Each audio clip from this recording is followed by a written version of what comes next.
FCRA மசோதாவை திரும்ப பெறுங்க. மத்திய அரசின் புதிய முடிவினை வரவேற்ற திமுக MP வில்சன்.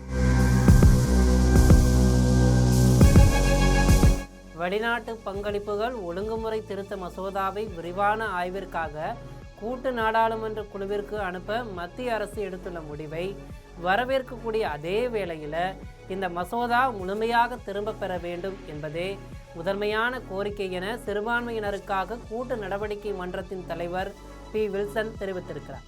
இது பற்றி பார்க்கலாம் இந்த செய்தி தொகுப்பு.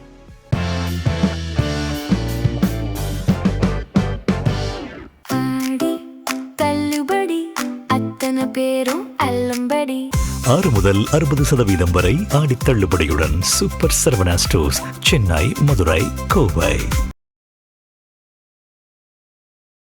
மத்திய அரசு கொண்டு வந்திருக்கக்கூடிய வெளிநாட்டு நிதி பங்களிப்பு சட்டத்திருத்த மசோதாவுக்கு எதிராக சிறுபான்மையினருக்கான கூட்டு நடவடிக்கை மன்றம் தொடர்ந்து போராடி வருது.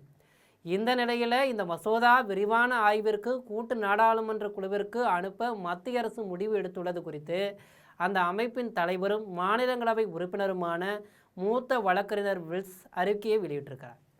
அதில் அவர் சொன்னது என்னன்னா, FCRA திருத்த மசோதாவை முழுமையாக திரும்ப பெற வேண்டும் என்ற கோரிக்கையை மத்திய அரசு இதுவரை ஏற்றுக்கொள்ளவில்லை என்றாலும் மசோதாவை கூட்டு நாடாளுமன்ற குழுவிற்கு அனுப்பியிருப்பது ஒரு நேர்மையான மற்றும் ஒரு ஆக்கப்பூர்வமான நடவடிக்கை என கருதுவதாகவும், இந்த பரிந்துரை மசோதாவை நாடாளுமன்றத்தில் விரிவாக ஆய்வு செய்வதற்கும் அனைத்து தரப்பினரிடமும் விரிவான ஆலோசனைகளை மேற்கொள்வதற்கும் நாடு முழுவதும் உள்ள தேவாலயங்கள், தொண்டு நிறுவனங்கள், கல்வி நிறுவனங்கள், சுகாதார நிறுவனங்கள், சட்ட வல்லுநர்கள், சமூக அமைப்புகள் மற்றும் சிறுபான்மை பிரதிநிதிகள் எழுப்பியிருக்கக்கூடிய கவலைகளை முழுமையாக பரிசீலித்த பிறகும் முக்கியமான வாய்ப்பை ஏற்படுத்தி உள்ளதாக தெரிவித்திருக்கிறார்.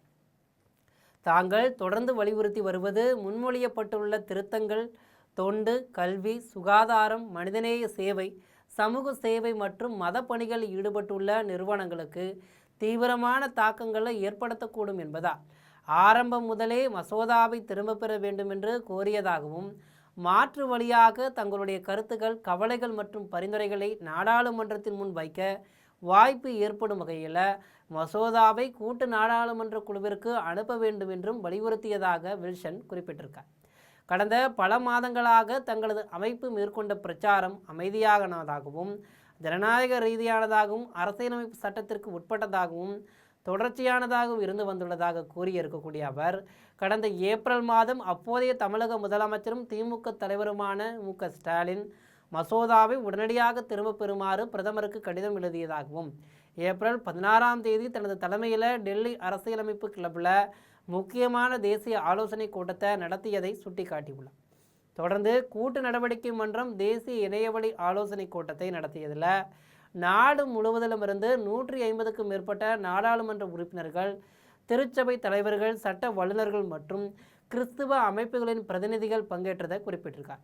தொடர்ந்து ஜூன் 17 முக்கியமான தேசிய தலைவர்கள் ஆலோசனை கூட்டத்தை நடத்தியதில் சுமார் 100க்கும் மேற்பட்ட தலைவர்கள் பங்கேற்றதையும் தெரிவித்துள்ள அமைப்பின் தலைவர் வில்சன், சிறுபான்மையினருக்கான கூட்டு நடவடிக்கை மன்றத்தின் அழைப்பை ஏற்று ஜூன் 28 இந்தியா முழுவதும் உள்ள தேவாலயங்கள், கிறிஸ்துவ குடும்பங்கள், மிஷன் அமைப்புகள் தேசிய பிரார்த்தனை மற்றும் உண்ணா நோன்பை கடைபிடித்ததாகவும், ஜூலை 3 அன்று JFM நாடு தழுவிய தேசிய எதிர்ப்பு தினத்தை நடத்தியதாகவும், நாடு முழுவதும் அமைதியான ஆர்ப்பாட்டங்கள், கையெழுத்து சேகரிப்பு இயக்கங்கள் மற்றும் மனுக்கள் சமர்ப்பிக்கும் நிகழ்வுகள் நடைபெற்று பிரதமருக்கு அனுப்புவதற்காக மனுக்கள் சமர்ப்பிக்கப்பட்டதாக குறிப்பிட்டிருக்கார்.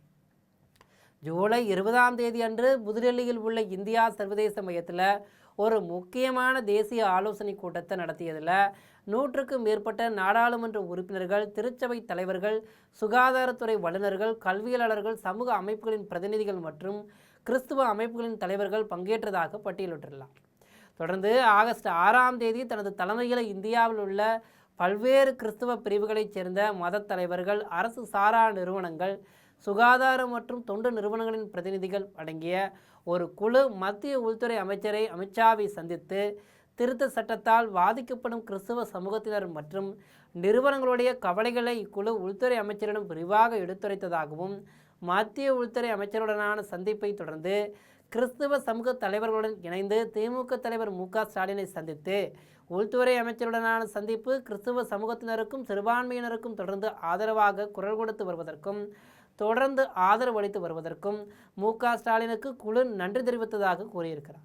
மசோதாவை முழுமையாக திரும்பப் பெற வேண்டும் என்ற தங்களது பிரதான கோரிக்கையில் கூட்டு நடவடிக்கை மன்றம் உறுதியாக இருந்தது.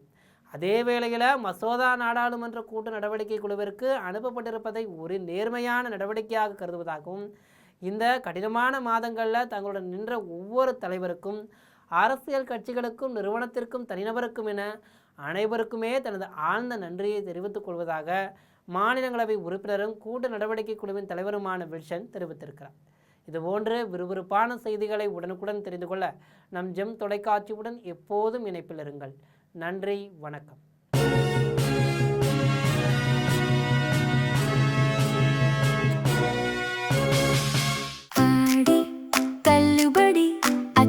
பேரும் அல்லும்படி 6 முதல் 60% வரை ஆடி தள்ளுபடியுடன் சூப்பர் சரவணா ஸ்டோர்ஸ், சென்னை, மதுரை, கோவை.